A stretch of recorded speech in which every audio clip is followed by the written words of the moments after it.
Ras al ഖൈമയിലെ അധ്യാപകർക്ക് സുവർണ അവസരം തുറന്നിരിക്കുകയാണ്. ദുബായ്ക്ക് പിന്നാലെ അധ്യാപകർക്ക് ഗോൾഡൻ വിസ പ്രഖ്യാപിച്ച് റാസൽ ഖൈമ അതോറിറ്റി.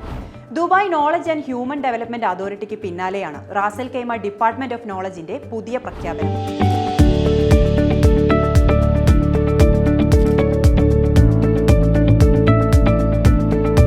വിദ്യാലയത്തിന്റെ പ്രകടന നിലവാരം ഉയർത്തുന്നതിൽ മികച്ച സംഭാവനകൾ നൽകുന്നവരും റാസൽ ഖൈമയിൽ 3 വർഷമായി ജോലി ചെയ്യുന്നവരുമായ അധ്യാപകർക്ക് ഗോൾഡൻ വിസയ്ക്കായി അപേക്ഷിക്കാം.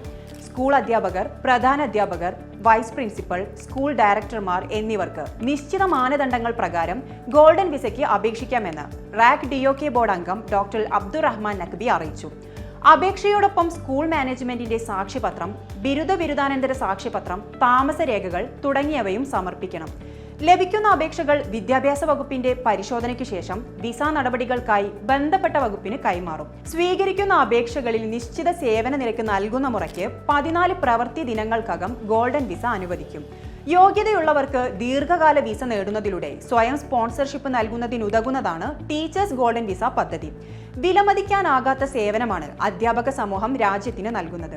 ലോകോത്തര വിദ്യാഭ്യാസ സമ്പ്രദായങ്ങൾ പിന്തുടർന്ന് റാസൽ ഖൈമയിലെ വിദ്യാഭ്യാസ രീതികൾ പുനരാവിഷ്കരിക്കണമെന്നത് റാക് വിജ്ഞാന വകുപ്പിന്റെ പ്രഖ്യാപിത നയമാണ്. വിദ്യാഭ്യാസ അന്തരീക്ഷം പരിപോഷിപ്പിക്കുന്നതിനും വിദ്യാർത്ഥികളുടെ തുടർച്ചയായ വിജയം ഉറപ്പാക്കുന്നതിനും റാക് ഡിഒകെയുടെ സമർപ്പണം ടീച്ചേഴ്സ് ഗോൾഡൻ വിസ പദ്ധതിയിലൂടെ ഉറപ്പിക്കുകയാണെന്നും ഡോക്ടർ അബ്ദുറഹ്മാൻ കൂട്ടിച്ചേർത്തു.